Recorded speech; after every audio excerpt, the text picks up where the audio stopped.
সহ এক ব্যক্তিকে আটক করা হয়েছে। এই গাঁজাগুলি উনি কোথায় নিয়ে যাওয়ার উদ্দেশ্যে এই রেল স্টেশনকে ব্যবহার করেছিল? হ্যাঁ, গতকালকে আমরা আগরতলা রেল স্টেশনে একজনকে আমরা অ্যারেস্ট করেছি।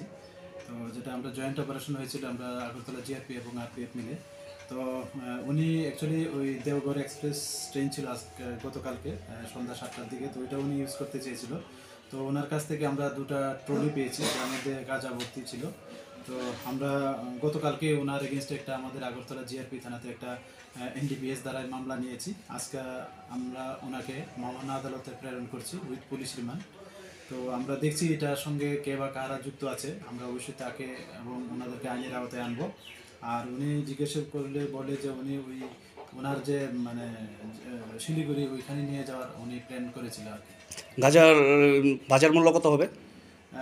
গাঁজার বাজার মূল্য অ্যাকচুয়ালি তো এগুলি তারা যে বলে যে ডেস্টিনেশন ওইখানে প্রায় মানে প্রায় 10-12 হাজার করে হয় আর কি। তো যদি আমি এরকমও ধরি তাহলে প্রায় মানে 2-2.5 লাখ টাকার মধ্যে এরকম পড়ে আর কি। যাকে আটক করা হয়েছে ওনার বয়স আর নামটা কি? ওনার নাম হলো বিশাল রায়। উনি অ্যাকচুয়ালি 19 বছর বয়স, আর উনি শিলিগুড়ি পশ্চিমবঙ্গের বাসিন্দা আর কি।